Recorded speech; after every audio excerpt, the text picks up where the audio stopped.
Joker, why did you join my beloved corps? Sir, to kill, sir! So you're a killer? Sir, yes, sir! Let me see your war face. Sir! You got a war face? Ah! That's a war face! Now let me see your war face! Ah! Welcome to Truman's Town Hall with your host, Matt Truman.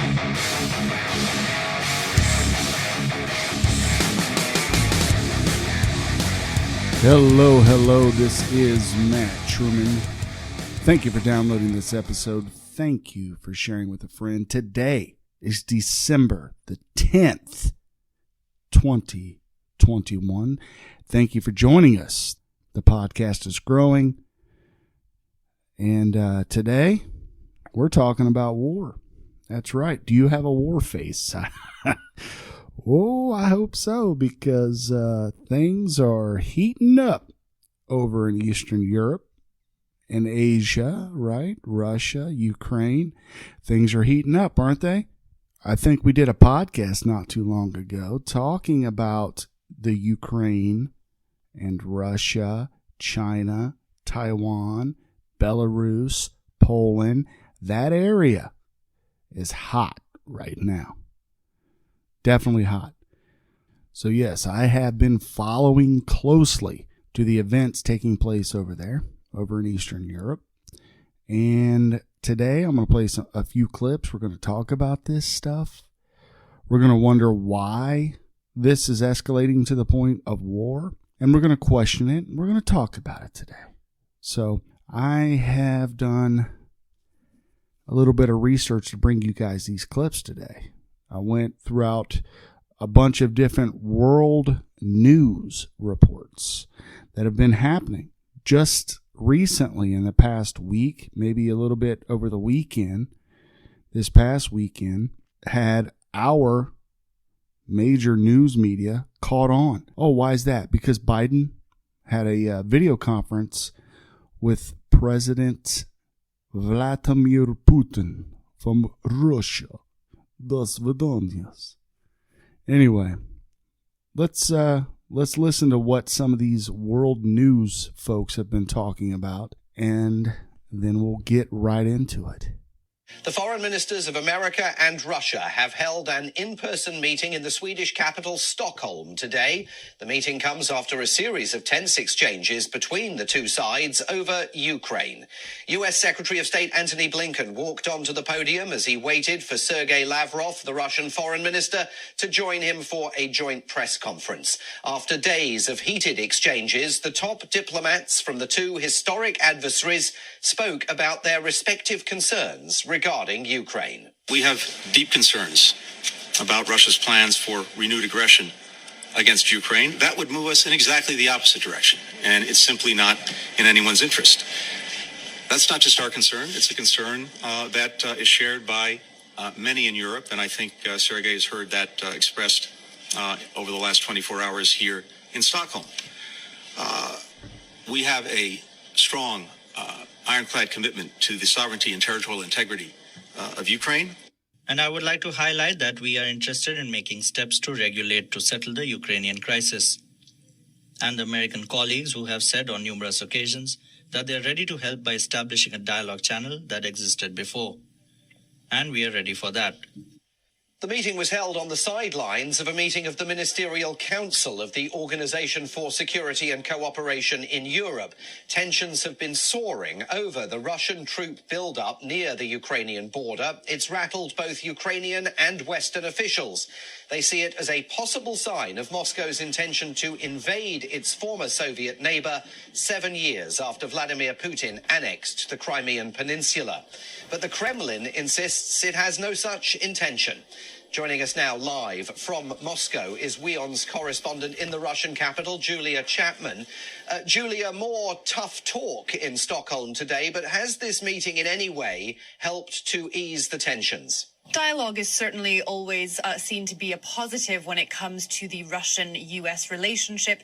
Indeed, Secretary Blinken said that diplomacy was the only way to solve a crisis, and he was eagerly listening to what Sergei Lavrov had to say about Russia's concerns regarding Ukraine, regarding NATO expansion and European security more broadly. And there was a fairly friendly rapport between the two foreign ministers, despite the threat that was issued by Secretary Blinken towards Russia if it were to pursue any further confrontation, saying that there would be serious consequences. These are the words we've been hearing from the US, from NATO in previous days at the NATO foreign ministers meeting that was being held in Riga, where Secretary Blinken accused Russia of preparing to invade Ukraine, although he did say he wasn't sure whether Vladimir Putin, the Russian president, had taken such a decision.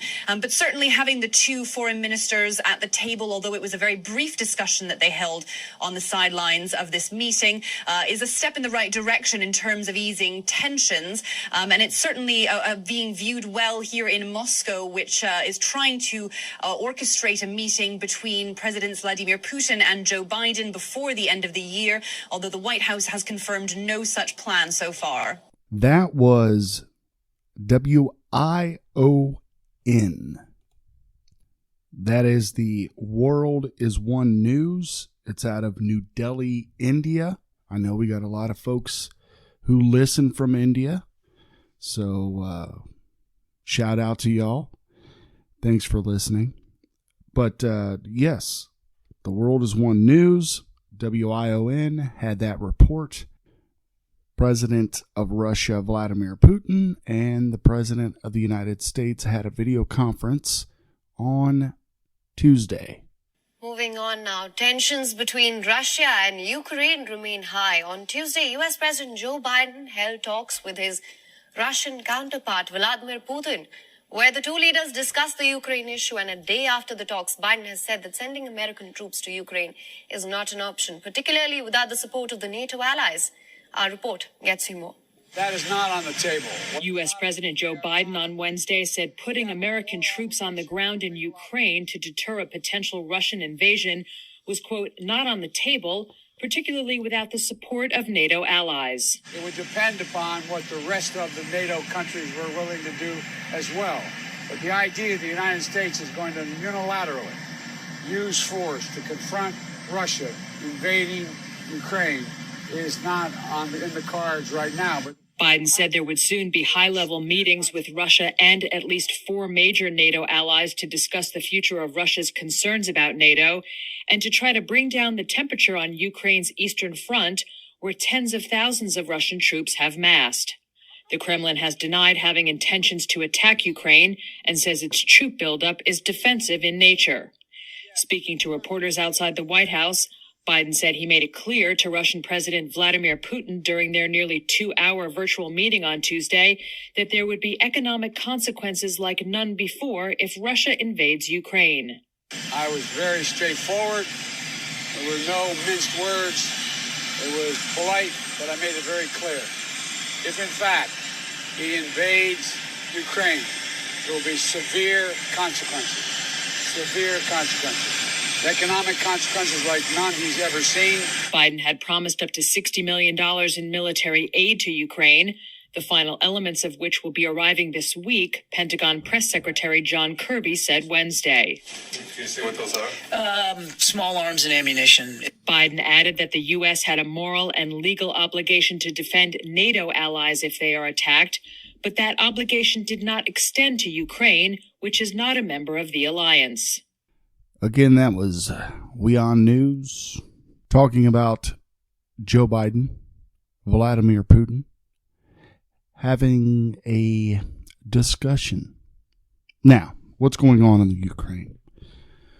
Well, as we talked about before, in 2014, Crimea was annexed by Russia, and there were battles over there in the Donetsk, the eastern part of the Ukraine. Well, at this point in time, it's reported that Russia has about 100,000 troops on their border surrounding Ukraine. Some folks, some analysts, especially here in the United States, are talking about war. I hope we don't go to war with Russia. Not that we couldn't whoop their butts, because I think we can. I know we can. That would mean that the politicians would allow our military arm to unleash what we have on the Ruskies. I don't know. Is that a derogatory term against Russians? I don't know. I like Russians. I've got no problem against Russians. I'm just saying, we don't need a war with them. Now, will Ukraine be invaded by Russia? It's quite possible. Do we need to be involved in that? I don't think so. Russia explains that what they're doing is simply guarding their border. And as someone who loves the United States, who loves America, I'm always going to be on the side of the U.S. I'm an America first guy. I live here. I was born and raised here. I love America. All right? No matter who we have to go up against, who our politicians get us involved with, I got to be, I may be against the war, but I'm always going to be an America first guy. So Russia has troops on their soil protecting their homeland. Say South America was under an alliance, much like NATO. South American countries were under an alliance, much like NATO, and they were trying to get Mexico involved. And they were enemies, this fictitious South American alliance was against all things America. And they were mentioning, and there were rumors that Mexico wanted to get involved, and they wanted to be a part of this alliance. Do you think we would amass troops on our border? I would hope so. Yes, I know our border's open now, and we're just letting everybody come in, but it would be different if there was a very strong alliance, much like NATO is, trying to bring the Ukraine in to NATO. If you step into the Russian shoes, you can understand why you would put troops on the border. Now, they said they weren't invading Crimea. They said that they had no troops helping out in Crimea. We know that that's false, that they did. They had special troops helping out in Crimea, helping out with the what are called on the news the separatists. I don't know if they call themselves that, but it is what it is. So will Russia invade the Ukraine? That's the question right now. It looks like it's a great possibility. What are the countries in NATO? Romania, Germany, Greece, Canada, Albania, Estonia. Albania and Estonia is over that way. Greece is over that way. Spain, Hungary, Croatia, Bulgaria, Lithuania is over that way. Czech Republic over that way. And we got some folks listening from the Czech Republic as well. So hello, shout out to you too. France, Poland, Slovakia, Latvia, Belgium, Montenegro, Turkey, the United States, United Kingdom, Portugal, Italy, Slovenia. Okay, a lot of those countries are over in the Eastern Bloc, right? So adding the Ukraine to that would be interesting, I think. I mentioned in a podcast not too long ago, Croatia. I was in Afghanistan as a soldier, and I saw some not Ukrainian.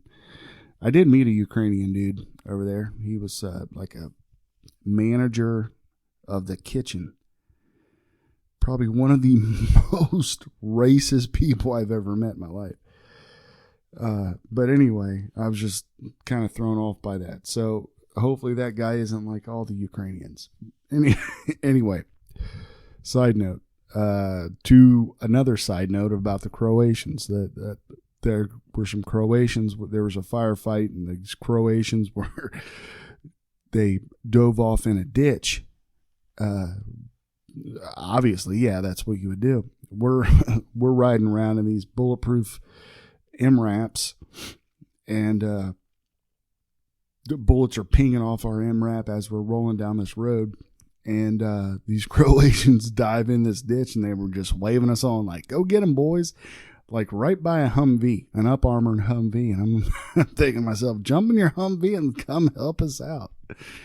Anyway, so yeah, that's NATO. That's NATO. And the Ukraine's been trying to get involved in NATO. They wanted to be a part of NATO. I mean, there's a lot of countries over there. We talked about it. Lithuania, Czech Republic, Poland, Slovakia, Latvia, just a lot of countries that are already over there. So Russia is looking to minimize any pressure that they would have, and they have every right. They're a sovereign country, right? We busted them up in the 90s. We probably should have went further, because they rebuilt very quickly. We should have known that. That's failed policies of our politicians here in the United States and throughout the world. We should have kept a better eye on that situation, because they're built back up. They're ready to roll. They have these super bombs, these things that go like Mach 9. The hypersonic Zircon missiles. I think they're getting those missiles in 2022. They've tested them, and they work. Al Jazeera. See, we look at news from all around the world. Al Jazeera.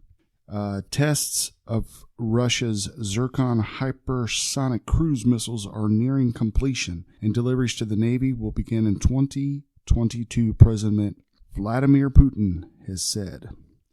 The move, announced on Wednesday, and this report was on November the 3rd, so the Wednesday prior, is part of a bid by Moscow to forge ahead in a race with the United States and others to deploy the next generation of long-range missiles that are harder to detect and intercept. When it comes to missile defense and things like that, the United States and Italy are the best. It is what it is. United States and Italy are the best. I trained with an Italian medic when I was in medic school. It was kind of cool. He was a neat dude. Let's see here. Let's play another clip, shall we? They stand in the cold waiting for instructions from a Ukrainian soldier. This is one of only 2 places where people can cross the more than 400-kilometer front line in eastern Ukraine. We haven't been able to freely come and see our relatives and friends for more than 7 years. Both sides make obstacles for us. I'm using my Ukrainian passport, and they now say it's not enough for me to cross. I have to go online. I've been trying for 3 days. Many of the elderly and infirm came to the Ukrainian government-controlled side to collect their pensions, which are only around $100 a month. The first separatist checkpoint is around 3 kilometers down this road. Now, before the conflict started in 2014, the journey time from the town of Donetsk to here was around 30 minutes. But now, because of the complexities of traveling across the separatist-controlled region, many people decide to come via the Russian border, and that can take more than a day. Nikolai is accompanying his wife to separatist-controlled Donetsk. He can't find a nearby hospital on the government-controlled side that can carry out the life-saving operation he says she needs. I'm 80 years old and lived through so much. I hope my children and grandchildren can live a better life. I just hope doctors can save my wife. As they say, hope dies last. It's so difficult. It's terrible that this happens to us at our age. The checkpoint is only open twice a week. Red Cross trucks pass carrying tons of aid for around 3 million people the UN expects to need humanitarian assistance next year. And that's on both sides of the front line. Soldiers tell us they hear shelling a few kilometers from here every night. Ceasefire monitors with the Organization for Security and Cooperation in Europe say both sides regularly break the ceasefire agreement signed in 2015. Mikhail has just arrived from separatist-controlled Donetsk. All my friends who wanted to leave, and most of my family, have left. Some to Ukraine or Russia, some to Europe. Many still there miss what life was like before 2014. They wait for a seat on the bus to take them across what's called no man's land. Fields they never imagined they'd be afraid of before this conflict started more than 7.5 years ago. Charles Strafford, Al Jazeera, Novotrotsky, Eastern Ukraine.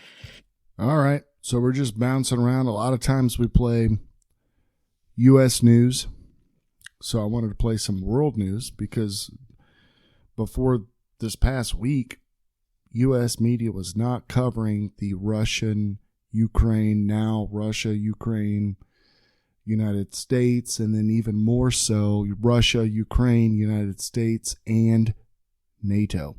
So it's a big deal.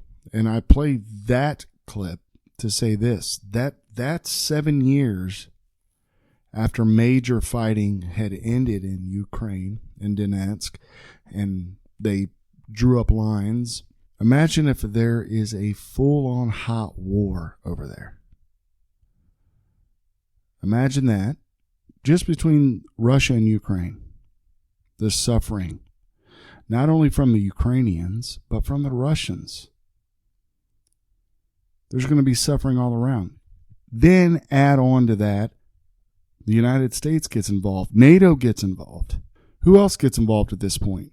Does China move into Taiwan? Does Belarus and Russia move into Poland? You know, we've talked about this. So if Russia does invade the Ukraine, I mean, there's a lot of things to think about, isn't there? If Russia does invade the Ukraine and the United States does not come to their aid, we left Afghanistan in August pretty harshly, right? I was not very happy with that. I think you guys know that if you listen to this podcast. It was a crappy way to leave Afghanistan. I don't think there was a plan had. They just said, we're going to leave, and they left.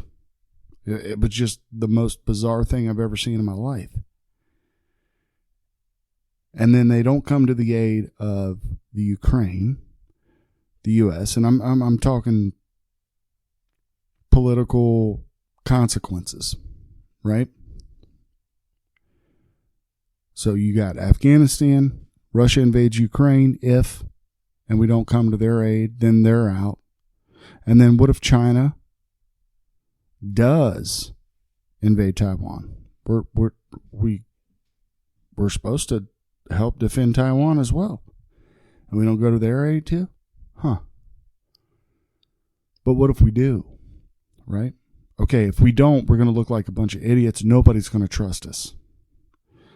So we're in a tight spot politically, geopolitically. We're in a tight spot with this. Now, if we do go to war with Russia because they invade the Ukraine, or we go to war with China because they invade Taiwan, ladies and gentlemen, that's World War III.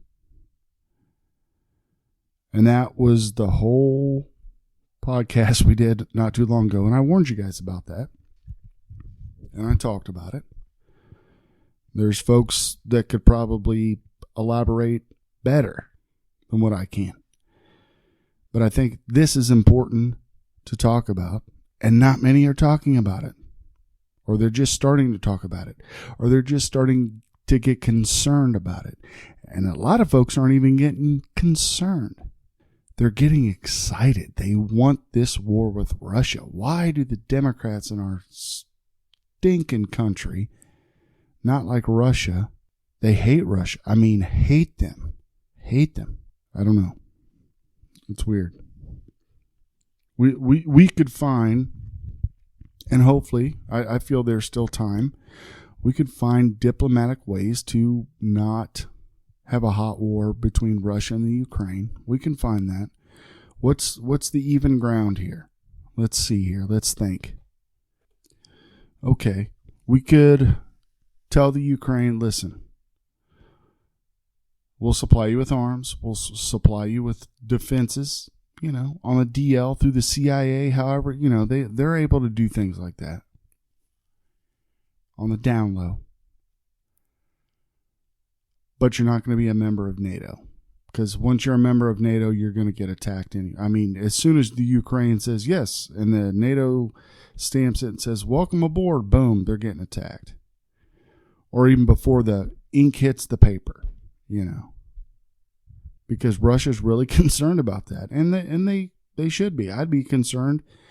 I was concerned that Chinese troops were training up in Canada, and they were.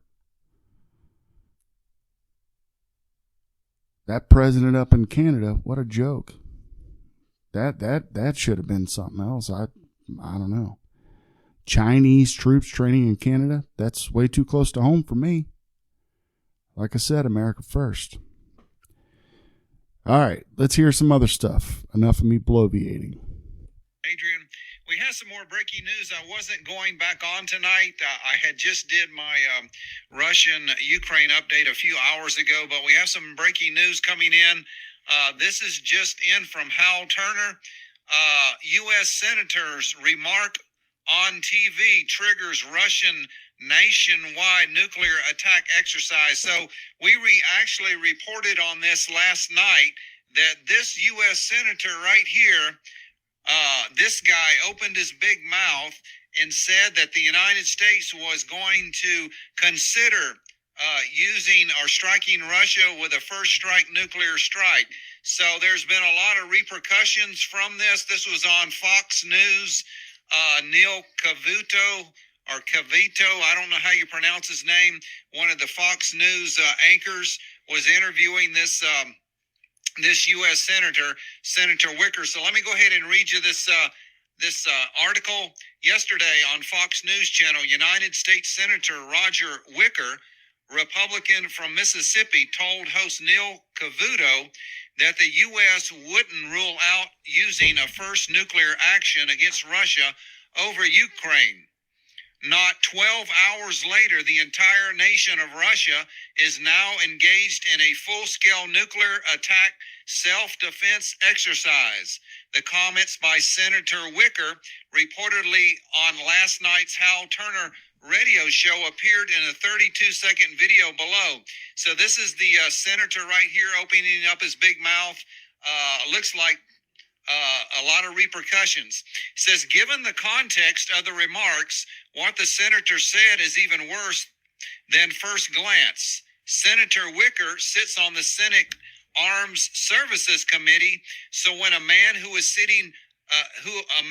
a sitting U.S. senator on the exact committee who can speak to such issues casually mentions a first-use nuclear strike, this has stunning consequences. Today, the world sees those consequences as Russia is conducting a snap nuclear exercise with all its strategic forces nationwide, folks. So this is getting really serious. Worse, earlier this week, illegitimate president U.S. Okay, we'll skip that. Earlier this week, Joe Biden engaged in a 2-hour video conference with Russian President Vladimir Putin. Within that conversation was a discussion of Ukraine.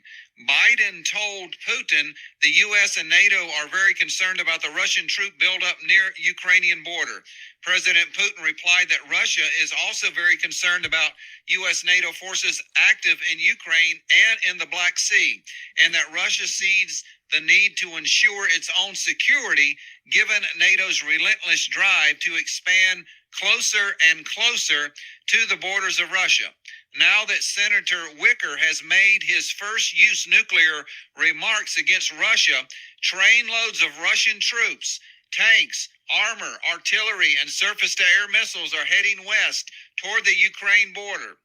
Photos from videos from Moscow, Rostov, Kursk, and the Crimea area from the last 24 hours shows that the Putin government in Russia now is moving military equipment toward Ukraine from everywhere. So these are some of the pictures, some of the pictures coming in of all the Russian armor and troops now heading toward Crimea and the Russian border with Ukraine. This is from Rostov, R-O-S-T-O-V.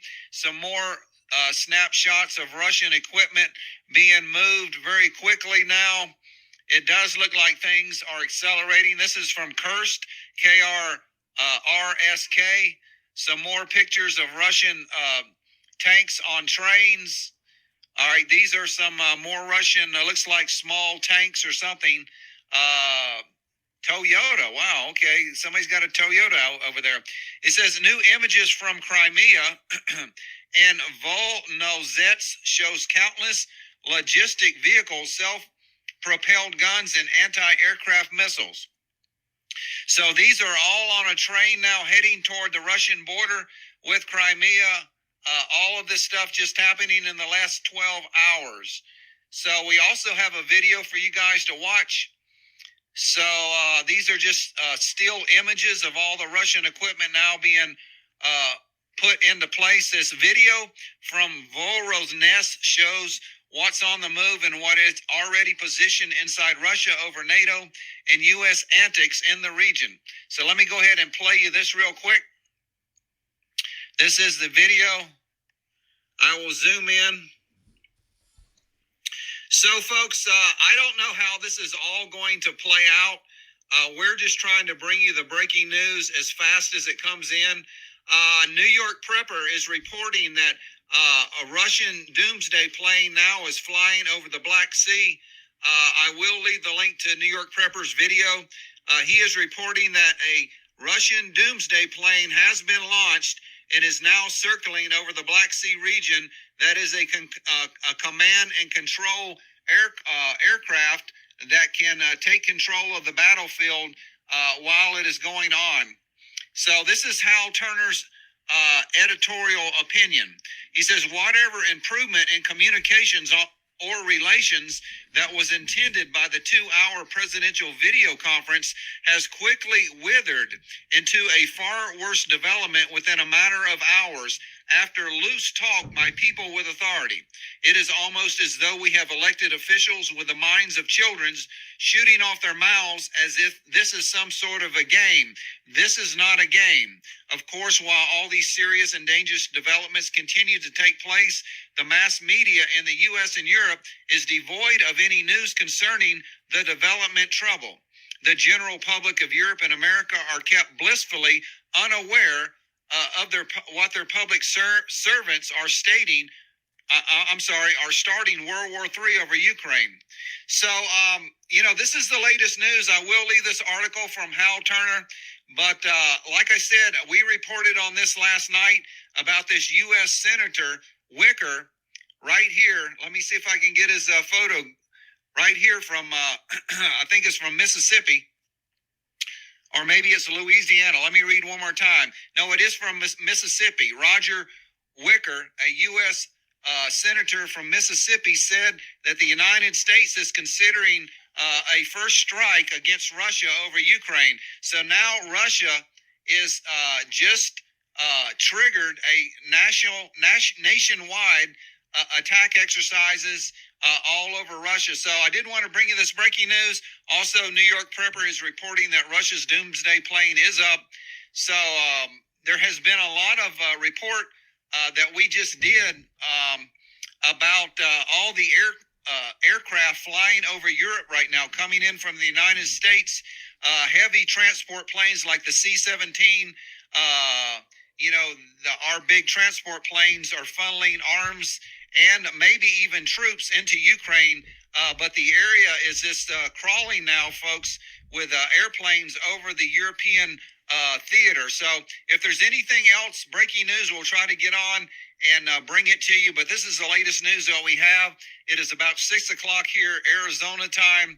And I wanted to get this out just to keep you updated. So God bless you.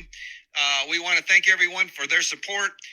We wish you nothing but the best. And hopefully, folks, this will all blow over. But I don't know, folks. as the news comes in, it just looks like it's getting worse and worse by the moment. So just remember, Jesus Christ, he loves you. He's coming back soon. Put your trust in him. And if Jesus Christ is your Lord and Savior, no matter what happens on this earth, folks, we will all be in heaven together if you abide in the vine, if you abide in Jesus. God bless you. We're going to go ahead and go. Bye-bye. All right, so that is off-grid desert farming. I actually just ran into that page. I don't know how it popped up or where I got a hold of it, but he just goes through and reads the news. He reads the news. He searches this stuff. I think he gets a lot of it from Twitter. Honestly, I think he types in Ukraine on Twitter and just goes from there and gets world news and everything else, and been a decent help for me trying to research all this stuff. So I will link that video you just heard in the description of this podcast so you folks can have that and go wild with it. I'm going to end the podcast here, folks. But I'm going to, back some of this up. I'm going to play Tulsi Gabbard because, man, I wish she would have made it past all the Democrat hate. She would have made a great president, I think, Tulsi Gabbard.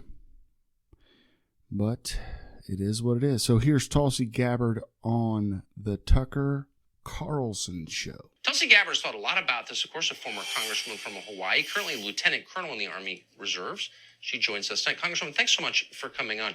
Does what's happening in eastern Ukraine, whatever you think of it, constitute a core American interest, do you believe?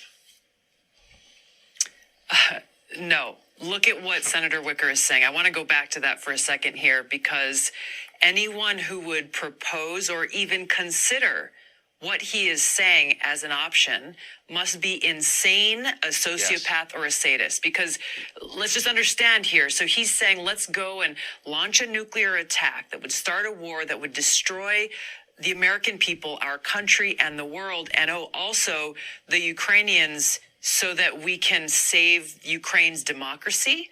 I mean, it literally is insane. And the crazy thing, Tucker, is Senator Wicker is not an outlier. He's the number 2 Republican on the Armed Services Committee, and you're hearing the same kind of rhetoric coming from Democrats and Republicans in Congress, in the administration, and in the media, who have no problem with this because they actually agree with it. They're pushing this same narrative themselves, and this is why it is such a dangerous situation that we are facing as we are being pushed closer and closer very quickly, as you said, to a hot war, a nuclear war that would destroy the world as we know it. Over eastern Ukraine, I mean, the sad thing is in Washington, I mean, you served in the Congress. People like Roger Wicker are considered highly informed intellectuals. America deserves better than Roger Wicker, I think it's fair to say. But they live in an airless world where they repeat back to one another, both parties, the same stupid talking points. Do they know how disconnected from reality this is?